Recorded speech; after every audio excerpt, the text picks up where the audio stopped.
Mata Qin Mu yang cerah menatap Liontin Giok itu. Meskipun usianya baru 11 atau 12 tahun, ia sudah memahami banyak hal tentang dunia. Suatu hari, Qin Mu pergi bersama Nenek Si untuk membantu persalinan. Berbeda dengan kejadian-kejadian tragis yang sering terjadi, kali ini semuanya berjalan lancar. Melihat keluarga yang penuh kasih sayang, hatinya terasa hangat. Namun, hal itu membuat Qin Mu bertanya-tanya, bagaimana ia dilahirkan dan di mana orang tuanya berada. Sayangnya, Nenek Si tidak bisa memberi jawaban. Yang ia tahu hanyalah bahwa ia menemukan Qin Mu di pinggir sungai, dan Liontin Giok itu terikat pada tubuhnya.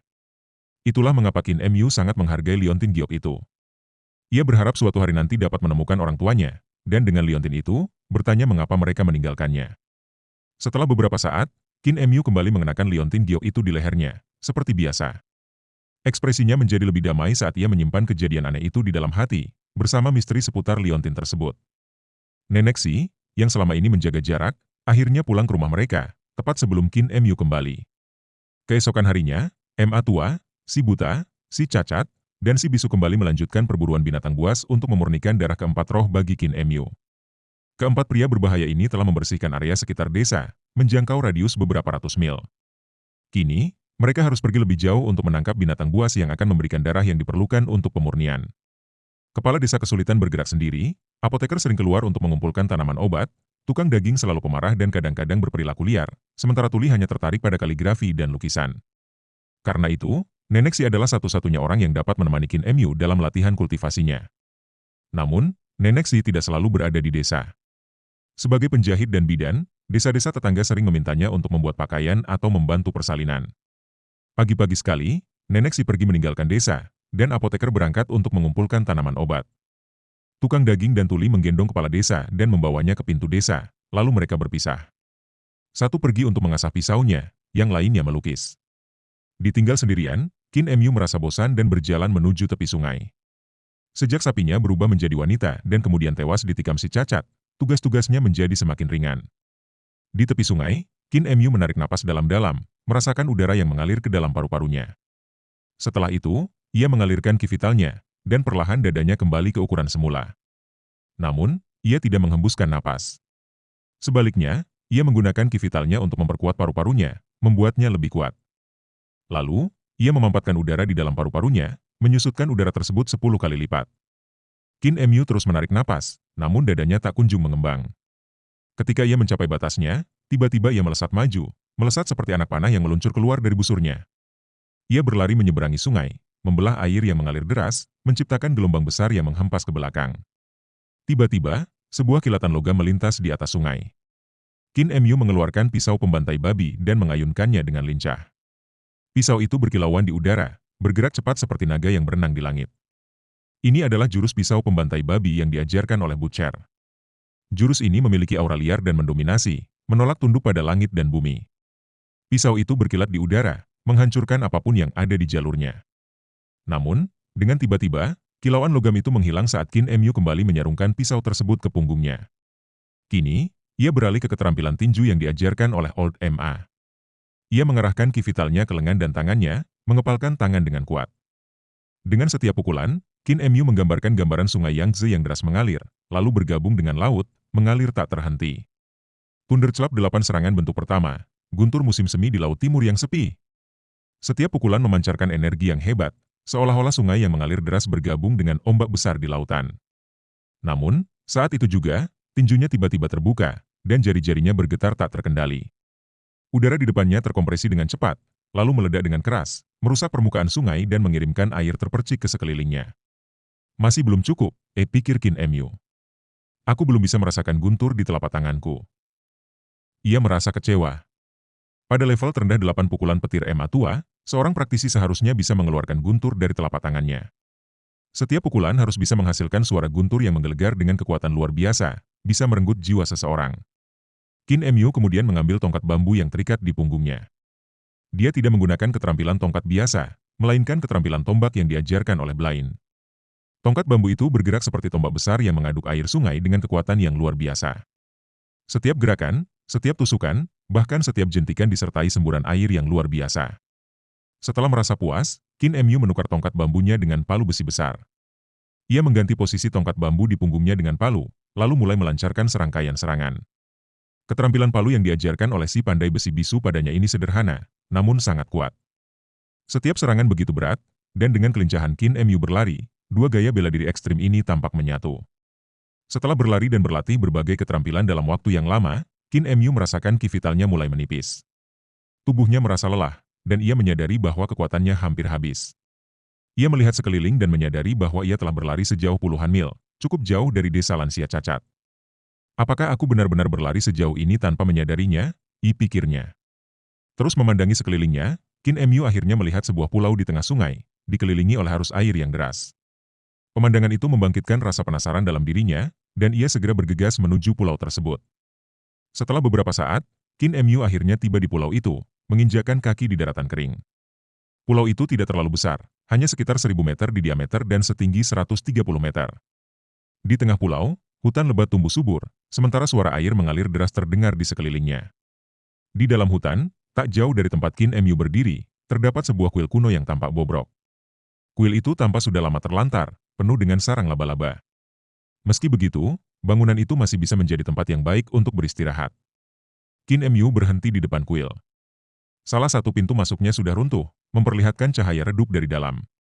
Di dalam kuil, ia melihat patung Buddha yang menjulang tinggi, terbalut daun emas, memancarkan cahaya keemasan yang lembut. Namun, karena sudah lama tidak ada orang yang merawatnya, sebagian besar lapisan emas pada daun-daun itu telah terkelupas, mengungkapkan lapisan tembaga di baliknya. Pada permukaan tembaga itu terlihat tulisan-tulisan aneh yang berbentuk berlekuk-lekuk, seperti gambar kecebong. Rantai raksasa dan tebal melilit tubuh Buddha, menahannya di tempatnya. Mengikuti panjangnya rantai dengan tatapannya, Qin Mu melihat bahwa rantai itu membentang dari kuil kecil ini, menjalar ke pantai pulau, dan terjun jauh ke dalam sungai yang deras. Aneh sekali. Mengapa rantai-rantai ini mengikat Buddha raksasa ini? Pikir Qin Mu dalam hati. Kakek buta pernah mengatakan bahwa ada aturan tertentu tentang menyalakan dupa sebelum memasuki kuil. Karena aku tidak membawa dupa, sebaiknya aku hanya beristirahat di luar pintu masuk. Qin Mu berdeham, membungkuk, dan memberi hormat dengan penuh rasa hormat. Anak kecil ini berasal dari desa lansia cacat yang terletak di dekat sungai. Saya telah menemukan kuil Anda dan ingin beristirahat sejenak di sini. Jika saya telah mengganggu atau membuat pemilik tanah ini khawatir, saya sangat menyesal. Ia ragu sejenak, kemudian melanjutkan melafalkan doa yang diajarkan oleh Blaine kepadanya. Sejak aku masih kecil, anak ini memiliki ginjal yang lemah dan tubuh yang ringkih. Yang primordialku telah lama menghilang. Jika ada dewi yang hadir di kuil ini, tolong jangan sakiti aku. Blaine adalah seorang pengembara tua yang berpengalaman, dan Qin Mu sangat mempercayai kata-katanya.